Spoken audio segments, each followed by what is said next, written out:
अब जो आदमी 5-10 कदम चलता था, हाँफने लग जाता था हार्ट प्रॉब्लम के कारण, क्योंकि 98% 99% ब्लॉकेज हो। फिर उसका इलाज शुरू हुआ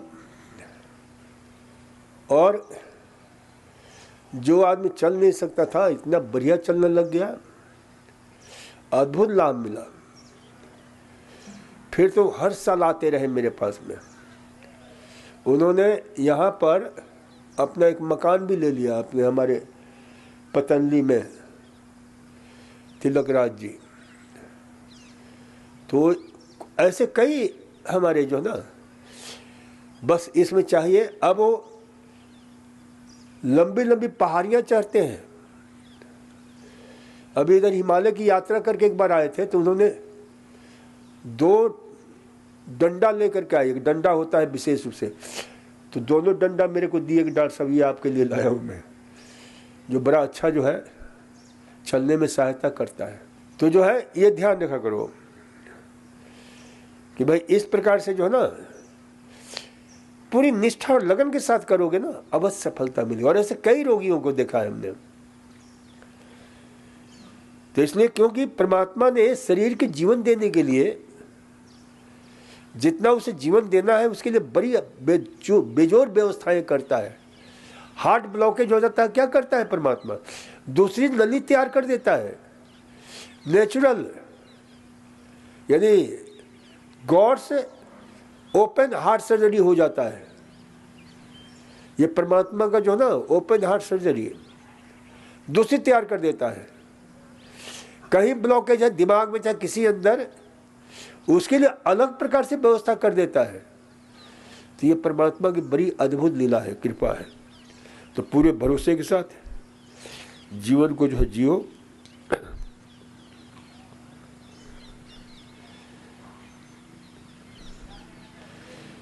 इसी प्रकार के एक और प्रश्न है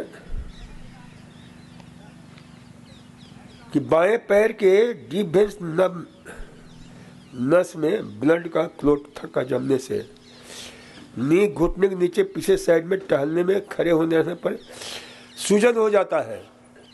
इसको बोलते हैं डीप वेन्स थ्रोम्बोसिस। तो ये जो है ना, इसमें भी यही ध्यान रखना चाहिए कि जो चीजें हमने बताई है, कहीं भी वेनस हो चाहे आर्ट्रियल हो, चाहे जो है इससे रिलेटेड स्क्लेरोटिक पैदा हो जाता है, तो इन सब में खाने पीने में थोड़ा सावधानी रखो।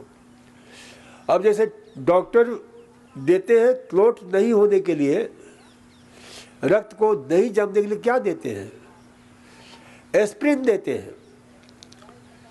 अब एस्प्रिन के बदले हमने जो रिसर्च किया, खोज किया, तो ये एस्प्रिन सर्वाधिक होता है टमाटर में।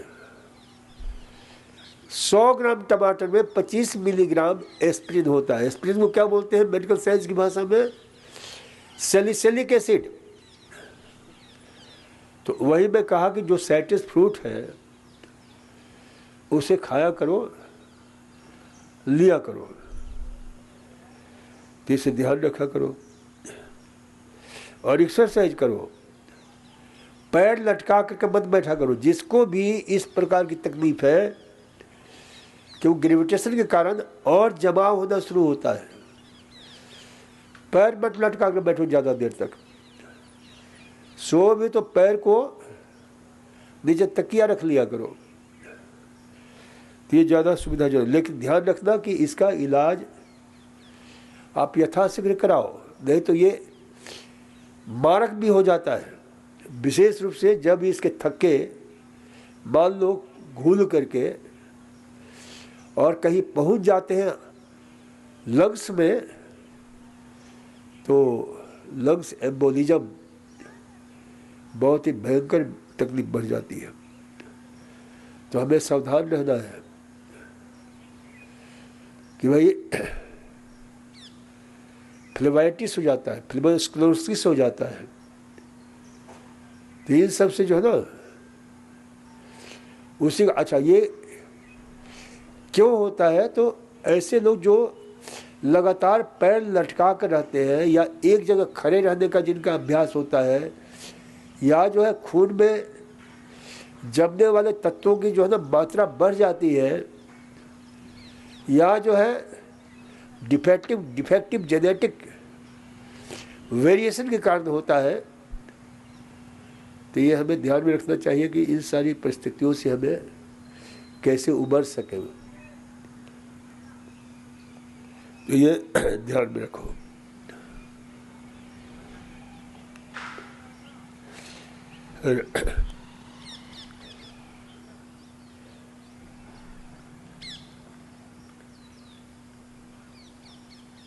Knee pain,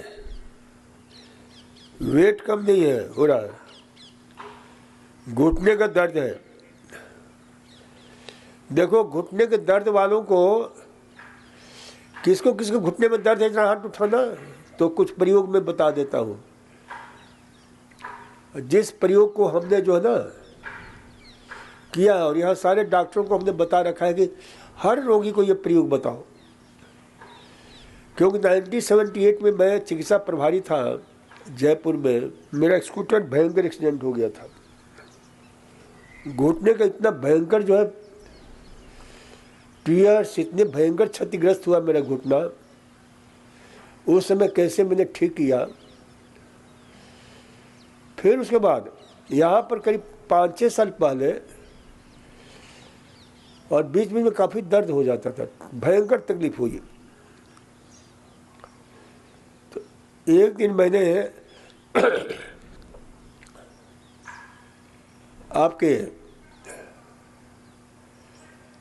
स्टेनबोस्क university south Africa का एक रिसर्च पेपर हमको पढ़े, और फिर उसके बाद हमने कई रिसर्च पेपर पढ़े international journal of sports medicine, और उसमें हमने बैकवर्ड वॉकिंग, पीछे की ओर चलने का, फिर हमने जो है जिस दिन भयंकर दर्द हो रहा था, मैंने कहा कि भाई लंगड़ाते हुए जाऊंगा, रोगी खुद कहेगा डॉक्टर लंगड़ा रहा है, मेरा क्या इलाज करेगा।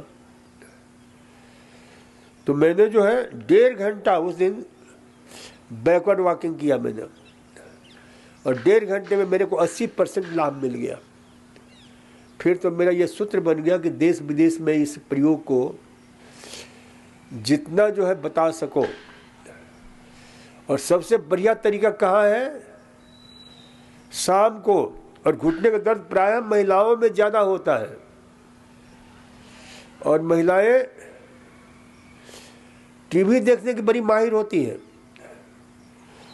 तो उनके लिए हमने कहा कि ऐसा करो कि टीवी और जहाँ बैठते उसके बीच में स्पेस होता है, खाली जगह होती है, तो उस जगह में इस दीवार से उस दीवार तक, उस दीवार से उस दीवार तक घूमती रहो, और 2 सीरियल देखो, 1 घंटा हो जाएगा। आराम से आपका 1 घंटा चलना हो जाएगा। और इससे सिर्फ घुटने का दर्द ही ठीक नहीं होगा, टखना है, कमर है, और एक और लाभ मिलने वाला है इससे। अब लाभ कहो चाहे हानि करो, कि बहुत लोग बहुत मेहनत करते हैं, पूरा जीवन खपा देते हैं, तब जाकर उनके पेट की लंबाई, चौड़ाई, गहराई बढ़ती है। तो जो लोग लंबोदर हैं वो सावधानी के साथ करेंगे, क्योंकि पेट बड़ा होना समाज में बहुत ही जो है ना सेठ सेठानी के नाम से विभूषित किया जाता है। तो पीछे कर चलोगे तो क्या होगा? पेट धीरे धीरे कम होता चला जाएगा, क्योंकि आगे चलते हैं तो पीठ सपाट होता है, पीछे चलोगे तो पेट सपाट हो जाएगा। तो ये देख लेना कि कितने साल आपने लगाए हैं पेट को इतना लंबा चौड़ा करने में, और उसे आप इतनी जल्दी ख़त्म कर लो, तो जो है ना, तो ये सारी सावधानी ध्यान रखना। तो वेट कम नहीं हो रहा है। अच्छा, इससे एक और लाभ मिलेगा। प्रयोग हुआ है कि जिन लोगों के कोलेस्ट्रॉल बढ़े हुए हैं, खाने के बाद में भोजन खून में फैट बढ़ जाता है, तो ये 1 घंटा चल दे, कमरे के अंदर ही चले, बाहर उबर खाबर जमीन पर नहीं चले, नहीं तो फायदा नहीं होगा बल्कि हानि होगी। समतल जमीन होना चाहिए, समतल जगह होनी चाहिए, तो उसमें चलेंगे तो घुटने का दर्द ही नहीं बल्कि आपके जितने ज्ञानेंद्रियां हैं, इस पर रिसर्च हुआ है, खोजें हुई है, सुनने की ताकत बढ़ जाती है, देखने की ताकत बढ़ जाती है, स्पर्श संवेदना बढ़ जाता है। तो ये जो है ना कमाल का प्रयोग है। तो इस प्रयोग को जब भी मौका मिले अवश्य करो। देखो हमारे कुछ मित्र जयपुर में, उन लोगों ने एक वॉकिंग ट्रैक बनवाया, उसका उद्घाटन हमने किया, और लाखों लोग वहां जा करके जो है ना, वैशाली नगर है वहां पर बैकवर्ड वॉकिंग ट्रैक बना हुआ है, और लोग जो है घुटने के दर्द को ठीक कर रहे हैं, कमर के दर्द, पेट। तो ये ध्यान रखा करो कि सबसे सरल इलाज हमने बता दिया। धूप स्नान लिया करो, गरम ठंडा सेक किया करो, घुटने की विशेष एक्सरसाइज किया करो, उससे बड़ा लाभ मिलता है। घुटने की एक्सरसाइज में एक बहुत अच्छी एक्सरसाइज है, हर घर में पहले लोटा होता था, अभी भी होता है लोटा। लोटा जानते हो आप लोग? कौन कौन लोटा से परिचित है तो उसके लिए बता दो एक्सरसाइज, लोटा एक्सरसाइज। तो उस लोटे को क्या करो कि पेंदा ऊपर कर दो, उसका मुख नीचे होना चाहिए, और घुटने को उसके ऊपर ही रख दो, और रख करके पंजे को आगे पीछे करो, जितना घुटने को खूब जोर से दबाओ। ये 3 से 5 मिनट रोज एक्सरसाइज किया करो। इससे घुटने का जो क्वाड्रिसेप्स मसल्स है उसे ताकत मिलेगी, क्योंकि क्वाड्रिसेप्स मसल ही कमजोर हो जाता है, और फिर उसका परिणाम होता है, कहते हैं ना कि भाई वासर घिस गया, अरे मारो वासर की बात है, उसका लुब्रिकेशन खत्म हो गया। तो ये प्रयोग करोगे तो आपको लाभ मिलेगा।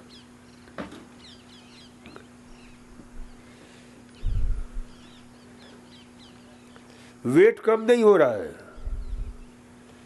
वेट कम कैसे होगा? खाने का ध्यान नहीं रखोगे तो वेट कहां से कम होगा? 85% वेट का कारण क्या है? Over eating.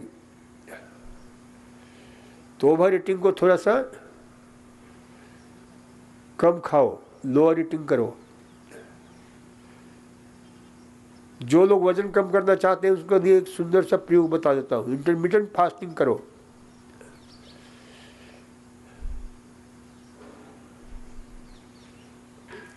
जो है 9 से 10 बजे 11 बजे के बीच में किया करो ब्रंच, ब्रेकफास्ट प्लस लंच कर लो जिनको वजन कम करना है, क्योंकि ये एक नहीं, विश्व के कई यूनिवर्सिटी में जो है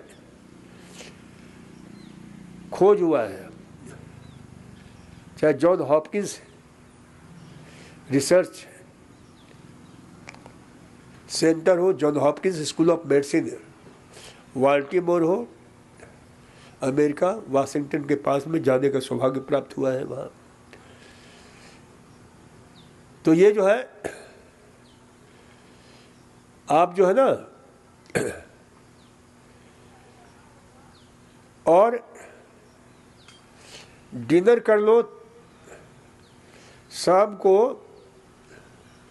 2 से 4 के बीच में, और इसके अतिरिक्त कुछ मत खाओ। और फिर देखो ये 8 सप्ताह करो, देखो आपका शुगर कम हो जाएगा, वजन कम हो जाएगा, बहुत सारी बीमारियों से राहत मिलेगी। इसको बोलते हैं इंटरमिटेंट फास्टिंग। ये northern university of Australia, Wisconsin university, कई विश्व के माने हुए वैज्ञानिकों ने इस पर खोज किया है, रिसर्च किया है। और ये मात्र वजन ही कम नहीं करता है, बल्कि दर्द, शरीर का घुटने का दर्द है, कमर दर्द है, डायबिटीज है, कैसे इंसुलिन की सेंसिटिविटी लौटने लग जाती है, वो ताकतवर बन जाता है, पुनः बीटा सेल्स रिजेनरेट होने लग जाते हैं। तो इस सब का जो ना पूरा लाभ आपको मिलेगा, तो इसे ध्यान रखो। नाक के लिए एक काम किया करो आप लोग, देखो हम बताते हैं कि यहाँ पर ध्यान से सुनो, जिनके नाक बंद रहते हैं, कभी कभी बंद होते हैं तो कोई दिक्कत नहीं है, लेकिन हमेशा बंद रहता है तो खतरे से खाली नहीं है। तो नाक को चालू रखने के लिए कौन कौन सुन रहा है जरा हाथ उठाना, तो मैं बोलूंगा नहीं बोलूंगा। सबसे सरल तरीका बता रहा हूं, सुनो ध्यान से। आपकी बेहोशी तोड़ने के लिए मेरे को कई रास्ते अपनाने पड़ते हैं कि भाई देखो, सबसे सरल और सस्ता इलाज यहाँ पर करीब 36-37 रुपये का एक जो ना छोटी शीशी में सरसों का तेल मिलता है। क्या मिलता है? सरसों का तेल। वो उसको अपने पास रखा करो। और जिनको नाक बंद रहते हैं, नहीं बंद रहते हैं, दोनों ही इसका प्रयोग किया करो। तो नाक खोलने का सबसे नेचुरल रेमेडीज है। उसको ले लो, सरसों के तेल को बूंद में आपके हाथ की कटोरी जैसे मेरा दिख रहा है, ऐसे कटोरी बना लो, और ये दाहिने हाथ की उंगली को, नाखून कटे होने चाहिए, नाक में डालो और खूब जोर से खींचो, फिर दूसरे से खींचो, 2-3 बार करो। ये कुछ दिन करोगे, अपने आप नाक खुलने लग जाएगा। क्यों खुलने लग जाएगा? इस पर हमने रिसर्च किया, खोज किया कि ये सबसे बेहतरीन प्रयोग क्यों है। तो ध्यान से सुन लो कि इसमें एक खास प्रकार का तत्व पाया जाता है जिसको बोलते हैं AIT, एलाइल आइसोथायोसाइनेट, जो जबरदस्त anti bacterial, anti fungal, anti pathogens काम करता है। ये सरसों का तेल सामान्य तेल नहीं है, बहुत बड़ी रेमेडीज है, बहुत बड़ा जो है ना। इसे नाक में रोज लगाया करो और फिर देखो कि आपको कितना लाभ मिलेगा। चलो आज इतना ही। धन्यवाद, नमस्कार, ओम।